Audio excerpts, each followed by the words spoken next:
let's get into a tune, and then maybe we'll come back to some of these technical things. But I think if I was a student sitting there waiting to play something, I'd want to get into something. And I thought maybe we could just start with that Tom Paxton tune, The Last Thing on My Mind, which you've already done a little performance of. And maybe you could just go through that and we can look at it and see what some of those pretty picking things were that you were doing on it. Yeah, I can try to.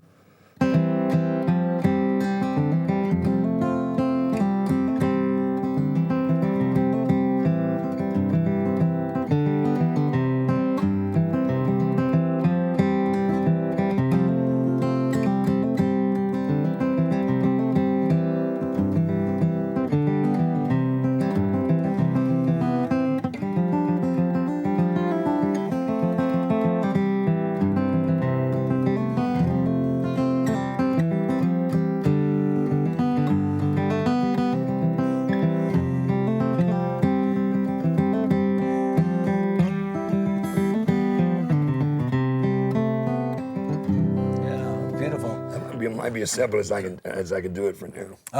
Well, I noticed that you put in a lot of little pull-offs and hammer-ons that kind of add to the whole thing. I also noticed, interestingly, that you play the C chord as a full four-finger C chord with like that, and the F chord the same way. Use your thumb for the bass note on the F. Yeah, which is something I rarely do.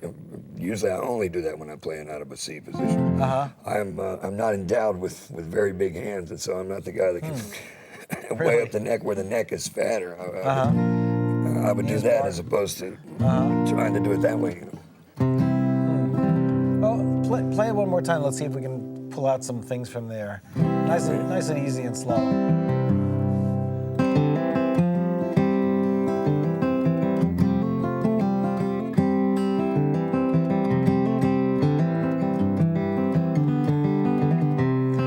You have a little pattern going with your pick there, which is kind of nice. It's kind of filling in the notes with a little kind of almost a cross-picking kind of pattern, because the melody is kind of sparse. It is almost a cross-picking pattern, although it's not a cross-picking pattern per se. Right. It is. They're just little bits of cross-picking thrown in here and there. Like I say, with no defined pattern. Right.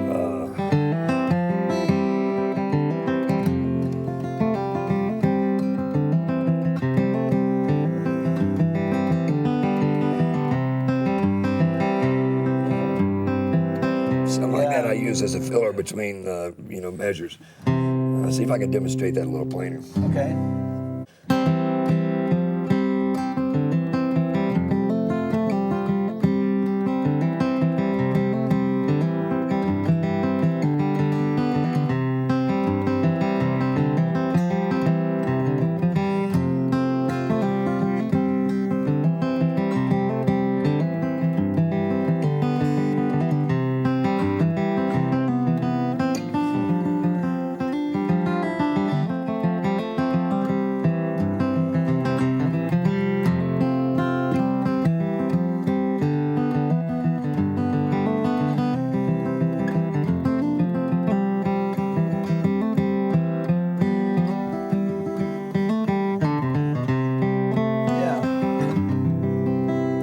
Let's take that B part again. When you go up to that third fret, that's a G7, right? When you go to that.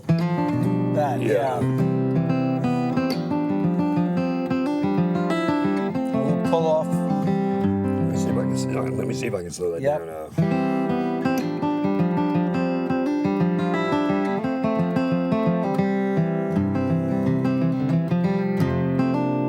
Wow, that's nice.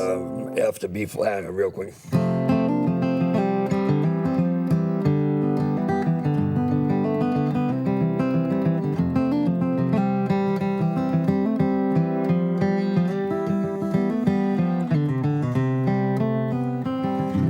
That slide up when you go up to you're on the D string and you're sliding up to a G. Yeah. Or sometimes, which is that effect as opposed to. Right, and you're getting a double G note then. Yeah, it's almost like a roll on two strings. You can hear that now? Yeah.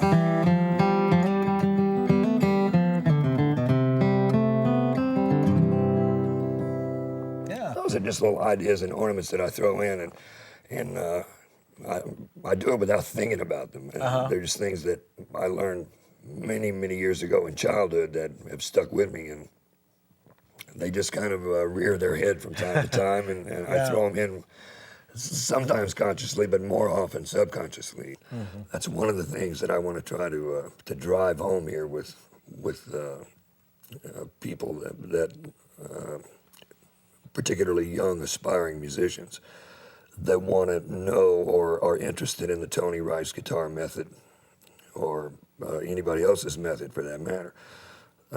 One thing that I would like to see all of them do is to use what I'm demonstrating here just simply as guidelines to achieve their own musical identity. That's Right. what this is about. And I know I did that years ago. I almost did that by default. When I was young, I know I wanted so bad to play like Clarence White, and I couldn't do that.